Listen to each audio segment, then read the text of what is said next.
Insert the front I/O assembly cables through the corresponding bay in the chassis, and insert the assembly until the mounting screw holes are aligned. Then secure the front I/O assembly to the chassis with 2 screws. Install the cables into the cable guides.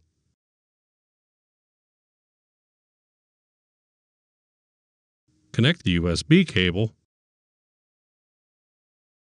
and the operator information panel cable to the system board. Install the air baffle. Install the top cover.